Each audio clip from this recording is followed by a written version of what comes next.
Hello and welcome to the Candid Cashflow podcast, episode 19. I'm your host, Ava Fales.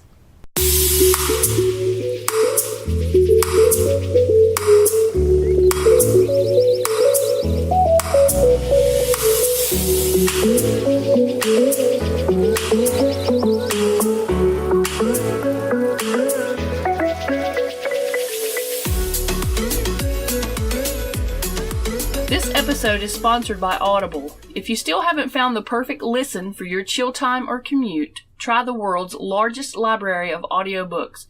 Audible understands that a busy lifestyle doesn't always allow for time to be well read. They have your solution. Grab their free trial and get 2 free books. Experience Audible for yourself today. I'd just like to throw in that as a self-publisher, Audible shoots me 25 free book codes each time I publish with the Audio Creation Exchange, or ACX. I've often used these codes to further my online education, and you can do the same. There's a ton of nonfiction on Audible, including books on WordPress, hint hint. That being said, I think it's time for the Candid Cashflow podcast's first giveaway. If you're interested in some free audiobooks, I'm going to give away 2 5-packs of free book codes. You do not need to have a paid Audible subscription to use these, but keep in mind if you sign up for the free trial, you'll get 7 books instead of just 2. If it's available in audio format, you're going to find it on Audible. They have every flavor from Gary Vee to Grant Cardone to classics to 50 Shades. So let's figure out this giveaway. This is completely spontaneous. I'd not planned to do a giveaway when I first sat down to write my podcast, so just bear with me a little bit. I'm going to run it for 1 week. It's going to be starting Wednesday, April 4th, so that'll be the day this podcast episode is published. And I'll be determining 2 winners on Wednesday, April the 11th.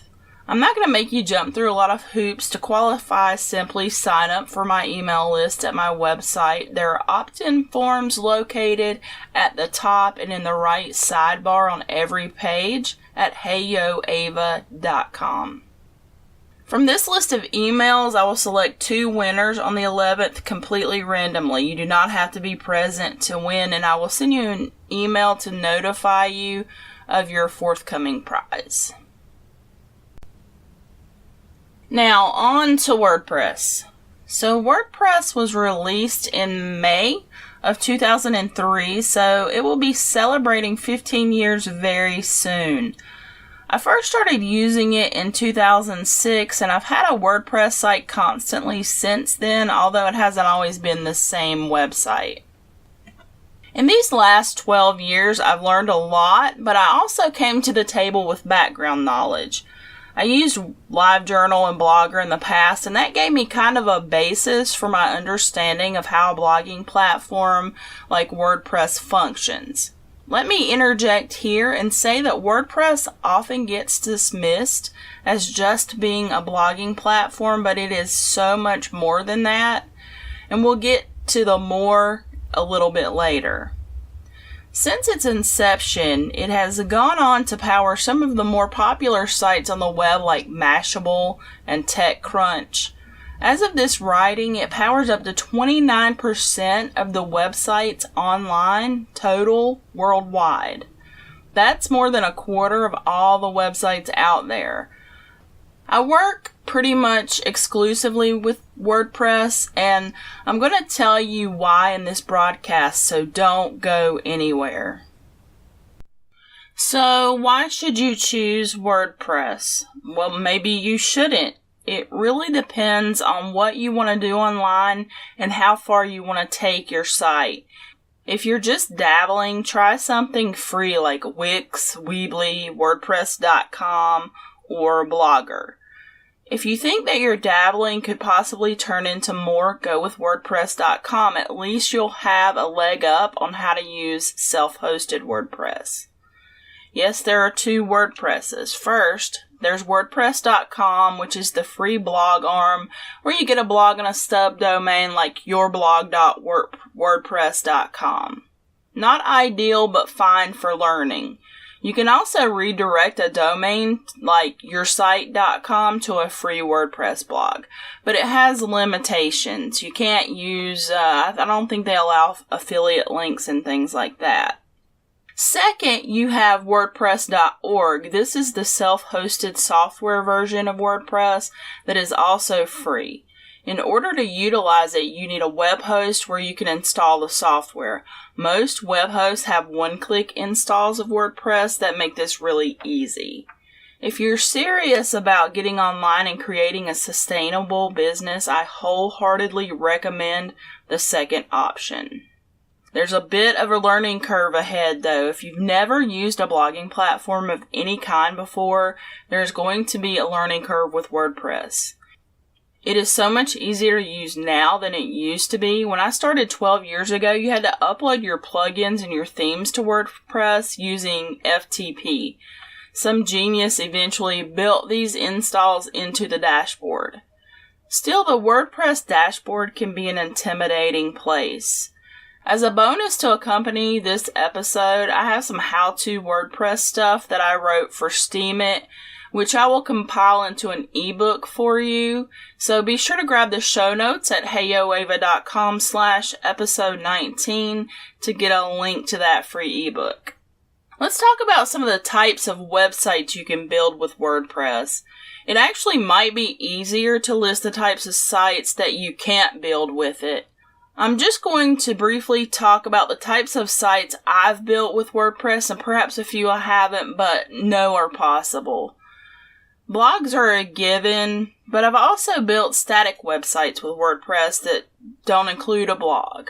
Because WordPress has two different content editors for posts and pages, you can create a website with only pages and just not add the posting page to your navigation. So you don't have to be a blogger to have a WordPress website. It works fantastically for small businesses.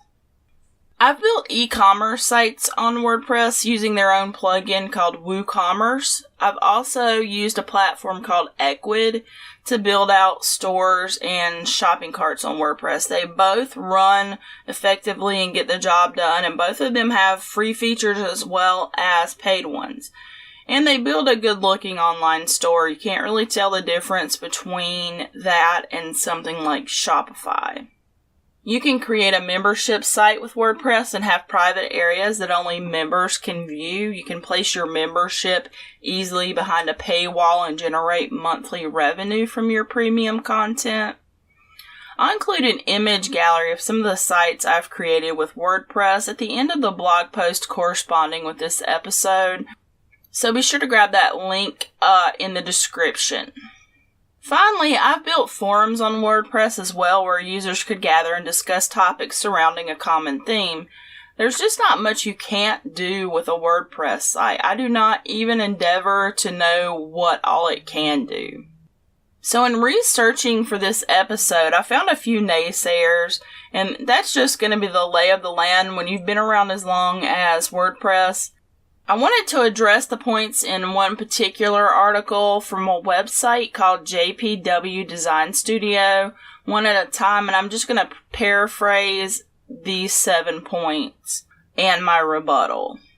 1. WordPress developers will complicate your customizations and cost you a lot of money for the website you want. Don't make your website ideas too complicated. If you want a completely custom experience, then you can expect to pay for that. If you're just going for a solid web presence and clean website, you don't need to hire a developer. 2. WordPress costs too much to maintain. You're kidding, right? My website is like $200 per year. Some of the other claims are that WordPress sites break every few months, need constant fixes and updates, it's open source so there's no support, and that you need to be prepared to hire multiple developers. Wow. Okay, first, WordPress updates their core stuff every few months or so. Depending upon your web host, these updates can be manual or automatic. I've never had a WordPress website break. I've had sites run for months, even years, without being updated. There is a ton of documentation about WordPress online, and that has been true from the start. I'm completely self-taught, and I basically Googled my way through learning WordPress. I've never hired a developer. 3. You won't be able to make changes to your site without tons of training. There is a learning curve with WordPress. It's going to depend on your personal experience and knowledge, how quickly or how slowly you're able to get the hang of it. That's the honest truth. 4. WordPress breaks all the time. I've never had a WordPress site break in all my 12 years of working with it, both for myself and clients. If it does break, I know how to restore from backup. Do these people not have backups? The article goes on to say that you can expect to hire a developer and it will cost between $300 and $1,000 quarterly to maintain your WordPress site. On what planet? Maintaining WordPress monthly is a few clicks, not completely hand-coding a great unknown fix. Number 5, WordPress is easy to hack. No, WordPress is just so widely used that it gets hacked the most often. If you secure your website properly, you don't have anything to worry about. It just takes a little common sense and a great plugin called WordFence. 6. Other platforms work just as well for SEO as WordPress. Okay, and 7. It's bad for small business. You said that already. What, you couldn't come up with a different point? WordPress is great for small business because it puts you on the level with the big businesses who use it, like Disney, BBC, Sony, Facebook, Microsoft, and way more than I can list here. All the entrepreneurs that I know use WordPress for their small business. I use it, and that's good enough for me. So how much can you expect to pay for a WordPress site? It really depends on where you shop and what you need. As I stated a few minutes ago, my website cost me about $200 per year, give or take. My expenses include my domain at $11 per year, hosting at $16.95 per month. This includes hosting for several client sites where I recoup some of that monthly fee. And time for maintenance. WordPress itself is completely free to use. If you use third-party features like themes and plugins, this is where you can expect to pay more. However, it's not a requirement. There are workarounds for everything. For example, let's say you install a theme, but in order to get social media icons, you have to buy the premium version. There are actually several plugins that can add this functionality free. If you need something completely custom, you can expect to pay a good amount for it, but if you just need basic stuff, it should cost you next to nothing. You do not need a WordPress developer for a basic site and to secure, backup, and maintain your WordPress site. Anyone who charges hundreds for that kind of a service is a ripoff artist. I provide this service for $9.99 per month per site to several of my clients. In my opinion, WordPress is just a no-brainer for anyone looking to build a sustainable business online. It's professional and it can handle anything you throw at it. If you decide to expand in the future, add an e-store, add a membership, or anything you can imagine, WordPress can handle it. If you're interested in a WordPress website for yourself, you can check out more information about it at heyoava.com/using-WordPress.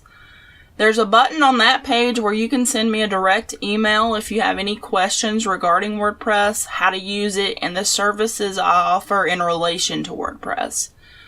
Remember, there will be a link in the show notes with a free ebook of WordPress training, yours for the taking, so be sure to grab those at heyoava.com/episode 19. Don't forget to get your entry in for the giveaway by signing up for my email list. I'm not currently sending out a newsletter anymore. I'm still thinking about what I want to send out and how often. If you enjoyed this episode of the Candid Cashflow podcast, I hope you will consider subscribing. You can do so in your favorite app at heyoava.com/candidcashflow. I release a new episode each Wednesday. Until next time, turning your passion into cash flow.